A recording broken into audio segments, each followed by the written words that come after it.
नमस्कार, next ice Hindi के छोटी अंक में आपका स्वागत है। आइए चर्चा करते हैं आज की पहली न्यूज के ऊपर। इस न्यूज को द हिंदू ने कवर किया था। आईआर सेक्शन की न्यूज है जो जीएस पेपर 2 के अंतर्गत शामिल होगी। न्यूज ये है कि India UK sign several agreements to strengthen defence cooperation. UK ने भारत के साथ रक्षा सहयोग को बढ़ावा देने के लिए डीपीआई यानी डिफेंस पार्टनरशिप इंडिया, जिसकी घोषणा एरो इंडिया में की गई है। इसकी आपने देखा होगा, एरो इंडिया भी पिछले कुछ दिनों पहले बेंगलोर में आयोजित हुआ था। यहाँ पर भारत अपने डिफेंस इक्विपमेंट की प्रदर्शनी करता है।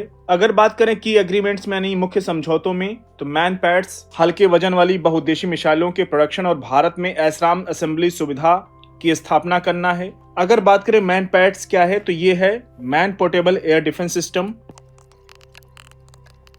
और वहीं बात करें मल्टी पर्पज यानी बहुउद्देशीय मिसाइलों का प्रोडक्शन, जिसके अंतर्गत एसराम असेंबली। आप जानते हैं कि जैसे अगर Bharat Mercedes Benz car Germany से मंगाता है तो उसके एक एक पुर्जे को इंडिया में असेंबल किया जाता है, लगाया जाता है। उसी तरीके से एसराम के अंतर्गत क्या है, एडवांस शॉर्ट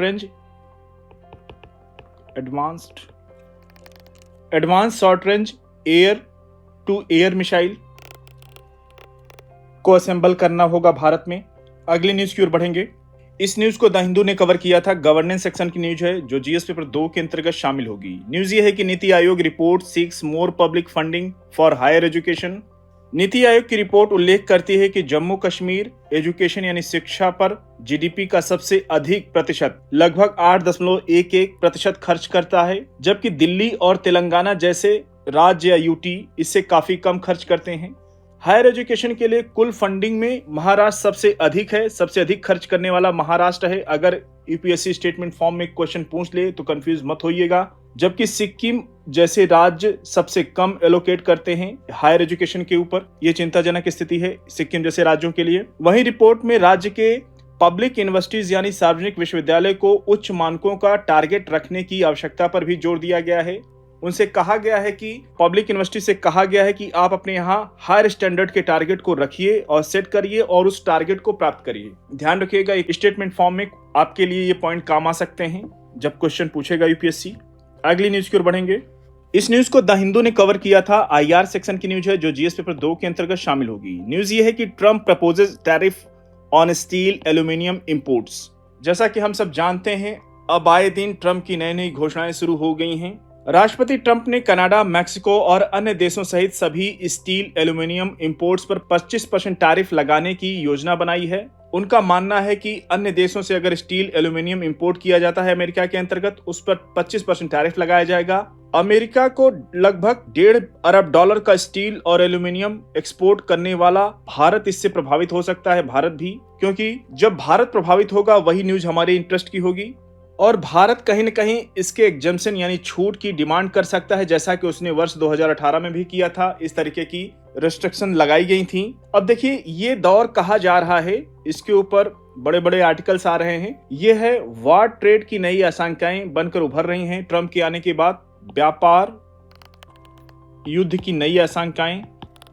इसके अंतर्गत कहा जा रहा है कि अमेरिकी राष्ट्रपति डोनाल्ड ट्रंप ने सत्ता संभालने से पहले ही कह दिया था कि जो एक्सचेंज यानी विनिमय के लिए डॉलर को त्यागेगा यानी अपनाएगा नहीं डॉलर को, वह व्यापारिक तौर पर मार खाएगा। ट्रंप ने कहा कि अगर डॉलर की शर्तों पर व्यापार नहीं होगा तो ऐसे देशों पर कड़े शुल्क लगाए जाएंगे। वैश्विक परिदृश्य में एक नई हलचल दिख रही है, ये जान लीजिए आप लोग। और ये हलचल अमेरिका के राष्ट्रपति डोनाल्ड ट्रंप ने पैदा की है। वे वार ट्रेड यानी व्यापार युद्ध का नया राग शुरू कर रहे हैं। उनका जोर है कि अमेरिका के लिए अमेरिका के हित सर्वोपरि हैं।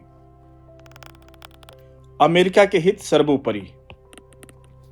इसके अंतर्गत अवैध रूप से आए हुए प्रवासी नागरिकों को निष्कासित करने की मुहिम छेड़ने की धमकी जो दी जा रही है आए दिन। आपने पिछले दिनों देखा होगा, भारत के लगभग 100 से अधिक प्रवासियों को वहां के M17 जहाज से भेजा गया भारत में। हाथ में और पैरों में बेड़ियां लगी थी, हथकड़ी लगी हुई थी। ये चिंताजनक स्थिति है।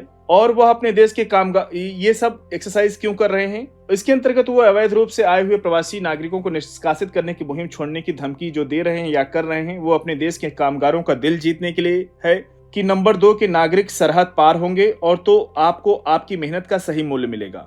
लेकिन इन सब के पीछे ये सही नहीं माना जा रहा है। आइए अब बात करते हैं इस न्यूज के ऊपर। और वित्त वर्ष 2024 में 77.5 अरब डॉलर के एक्सपोर्ट के साथ अमेरिका भारत का टॉप एक्सपोर्ट मार्केट बना हुआ है। देखिए, भारत अमेरिका ट्रेड के बीच न्यूज इंपॉर्टेंट होती है। इसके ऊपर यूपीएससी ने 2024 में क्वेश्चन पूछा था। आइए दिखाते हैं आपको। यह 2024 का ए सीरीज का क्वेश्चन नंबर 92। निम्नलिखित कथनों पर विचार कीजिए। कथन 1, भारत संयुक्त राज्य अमेरिका से सेब आयात नहीं करता है। कथन 2 में पूछा गया था कि भारत में विधि के अनुसार सक्षम प्राधिकारी के अनुमोदन के बिना आनुवांशिक रूप से रूपांतरित खाद्य के आयात पर प्रतिषेध है।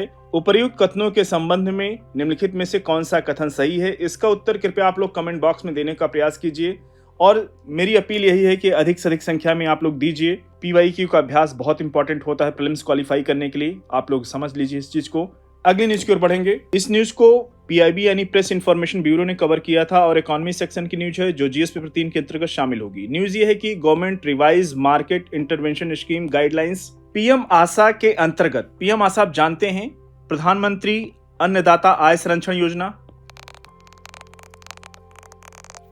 प्रधानमंत्री आशा के अंतर्गत MIS यानी मार्केट इंटरवेंशन स्कीम यानी बाजार हस्तक्षेप योजना पिछले सीजन की तुलना में बाजार की कीमतों में 10% की गिरावट आने पर खराब होने वाली वस्तुओं यानी पेरिशेबल कमोडिटीज की खरीद में मदद करती है। जैसा कि हम सब जानते हैं कि राज्य और संघ राज्य क्षेत्र सरकार के अनुरोध पर टमाटर, प्याज, आलू आदि जैसे पेरिशेबल आइटम होते हैं या कह लें कि विभिन्न खराब होने वाले कृषि बागवानी उत्पादों की खरीद के लिए लागू किया जाता है ये MIS स्कीम, जिनके लिए MSP मिनिमम सपोर्ट प्राइस लागू नहीं होते हैं, तो उनके लिए MIS लागू होता है। हाल के संशोधनों में प्रोक्योरमेंट लिमिट यानी खरीद सीमा को 20% से बढ़ाकर के 25% करना है और कीमतों में 10% की गिरावट आने पर ही MIS यानी मार्केट इंटरवेंशन स्कीम लागू करना है और किसानों को फिजिकल प्रोक्योरमेंट के बजाय सीधे पेमेंट की अनुमति देना शामिल होता है। और ये चर्चा में है इसलिए क्वेश्चन पूछ सकता है, इसको अच्छे से कवर कीजिएगा। अगली न्यूज की ओर बढ़ेंगे। इस न्यूज को ऑल इंडिया रेडियो ने कवर किया था। हेल्थ सेक्शन की न्यूज है जो जीएस पेपर 2 के अंतर्गत शामिल होगी। न्यूज ये है कि India launch its first indigenous automated biomedical waste treatment plant. केंद्रीय मंत्री डॉक्टर जितेंद्र सिंह ने एम्स नई दिल्ली में भारत के पहले स्वदेशी स्वचालित बायोमेडिकल अपशिष्ट उपचार यानी बायोमेडिकल वेस्ट ट्रीटमेंट रिग सृजनम के नाम से इसका शुभारंभ किया है। याद रखिएगा इस नाम को, सृजनम। CSIR NIST द्वारा विकसित रिग बिना किसी इंसिनरेटर्स यानी भस्मक के कुशलता पूर्वक बायोमेडिकल वेस्ट का उपचार करेगा यानी ट्रीट करेगा और उसको डी इंसेक्ट यानी कीटाणु रहित करता है और प्रतिदिन 400 kg वेस्ट का ये ट्रीटमेंट कर सकता है, उसका उपचार कर सकता है। ये देख सकते हैं आप बायोमेडिकल वेस्ट।